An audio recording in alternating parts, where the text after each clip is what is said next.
I have just met a mother who had a home birth. She is a medical scientist who, up to a few months ago, worked just along the road here. Her partner is a businessman who used to be an NHS pharmacist. They were introduced, rather quaintly I thought, at a dance in London and fell in love. Soon she was pregnant, and the couple, who have a really lovely flat, pristine flat, on the south coast, decided to have a home birth there just literally a few weeks ago. I have seen photos of that event, and a very beautiful little boy was born. They are amazing photographs, showing the beginning of what should have been a happy family life together. That was until the involvement of the nearby hospital trust. A trust which was condemned recently for trying to stop a child having a life-saving proton therapy treatment for brain cancer. The family, who you probably have heard of, fled abroad and got that treatment for their child.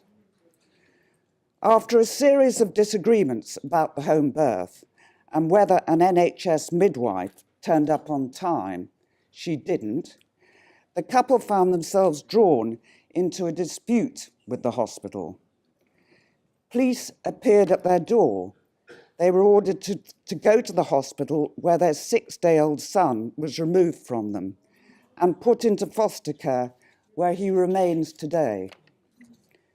The mother, who had been breastfeeding her baby, is now fighting through the secret family courts to get the child back. Of course, all the chances are that he will never be returned. Only a fraction of the children taken into care in England and Wales are ever given back to their birth families. The couple have been threatened with prison for putting a message on Facebook saying their child has been stolen by the state. They have, in other words, been silenced by the authorities who took their child. Every day, the file on them gets bigger and bigger as the hospital and social workers and their lawyers build up a case against them. The father, one has to say, is outspoken. He is interested and indeed passionate about alternative medicine and will not back down on this viewpoint. All this, with the insistence on a home birth, was enough to flag the couple up as difficult customers before the baby was even born. The couple are only allowed to see their baby under supervision for a few hours a week at a family centre. He is one of 65,000 children in care in England. 1 in 5 are babies or toddlers like him. The social workers, I found out recently, ominously call them bedside babies because so many are taken from their mothers at birth. So why did the baby of the home birth couple get taken away? Have they done anything wrong? The answer is no, in my opinion, and in the opinion of the Association for the Improvement of Maternity Services, which alerted me to this tragic case. But what is clear is that this baby is perfect adoption material. And as I will demonstrate, he is worth a lot of money to foster carers and also to those who run lucrative adoption agencies. And it is money that is making this child protection racket go round. Let us take, first of all, the business of fostering. Every month, a foster parent is paid a minimum of £500 to look after a baby before expenses are added. It is all tax-free. There are plenty of takers. And what about adoption? A little publicised report last year contained some chilling insights into the UK adoption market. It said the Department for Education wanted the voluntary adoption agencies, of which there are many, to double the number of adoptions they manage from 800 to 2,000 a year. To remind ourselves, as though anyone in this room doesn't know, to be honest, a voluntary adoption agency searches out parents wanting to adopt. Then a local authority provides a child for those parents. It's rather like a dating agency. The local authority pays the adoption agency £27,000 for each new parent it finds for a child. If that adoptive parent takes 5 siblings, the payment to the agency is £80,000. Of course, for the money to keep on coming in, the voluntary agencies need the local authority social workers to keep up the flow of children. The report said staff at the voluntary adoption agencies are at least getting worried. UK attitudes to forcibly removing children, they told the people doing the report, they said that UK attitudes to forcibly removing children from their genetic parents were changing. Staff said adoption was under attack, with the media cherry-picking negative stories and using damaging language about forced adoptions. They moaned on that judges, yes, those ones running the secret family courts, were leaning towards different kinds of placements for children.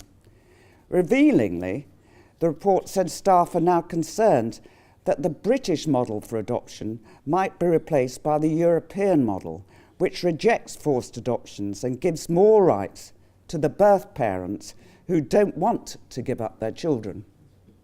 Whoa! So there's the secret. They are worried that more children might stay with their real families and there would be less money to be made out of adoption. One executive of a voluntary adoption agency quoted in this report said the market is changing, as though he was talking about chocolate bars instead of human beings. Research in the US has found that children left in their own homes, even homes with great difficulties, do far better than if they enter the care system. They are less likely to become pregnant as teenagers, end up in the juvenile justice system, and far more likely to hold down a job when they grow up. In our own country, children put in foster care homes are rebelling. They simply go AWOL, and in any one year, 13,000 do that. The adoption system is completely broken too. 1 in 5 of all adoptions fail. The social workers have a word for this. They call it, in politically correct speech, a disturbed adoption. In fact, the child is often just hurled back into the care system and left there. So why does the UK ignore this damning evidence? Can it be that money is involved? Let's look at how much an agency can make from a local authority's public purse when it finds a would-be adoptive parent. Just recently, a particularly odious campaign, in my opinion, pioneered by the coalition government, invited investors to pour their money into a new adoption social finance bond. Under the new, and it's such a crass title, It's All About Me scheme, adoption agencies get far more than the £27,000 fee for matching a parent to a child in care. They are getting money for providing 24-hour support to that adoptive parent during the first 2 years after adoption to stop the relationship breaking down, because clearly so many do. The total payment by the local authority to the agency for this all-inclusive service is £54,000 per child, paid in 4 instalments.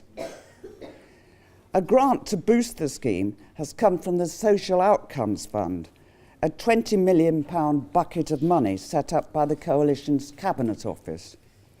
And of course, the investors will expect a decent return, I'm sure.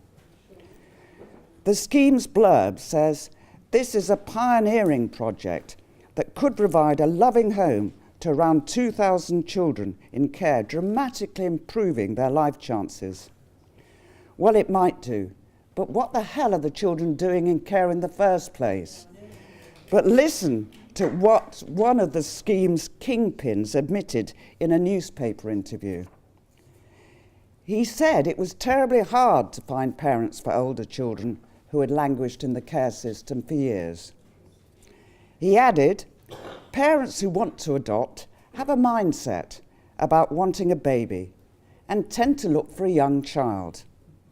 Then he added cynically, the ones that go quickest are the youngest, the whitest, and those without brothers and sisters. Then he added, in a phrase that sticks in my gullet, if they are 4 or over, not terribly cute, or in a sibling group, they tend to stick on the shelf. So while this scheme might be designed to help the stuck-on-the-shelf kids, you can bet your last dollar that it will be the youngest, the cutest, who will sell like hot cakes. I can tell you that innocent-sounding agencies are a license to print money. One such outfit in the east of England was exposed by a Freedom of Information request recently. It had dealt, and this information came from the council itself, it had dealt with 179 children's cases over 3 years and received, wait for it, well over £6 million in fees from one council. It is a private company formed and owned by 2 former social workers. The agency's mission statement admits a number of agencies like ours are now owned by private equity companies and have been sold on at a profit. Telling words indeed. No wonder that social workers are now hard at work to try to get their hands on the son of the couple whom I spoke of earlier.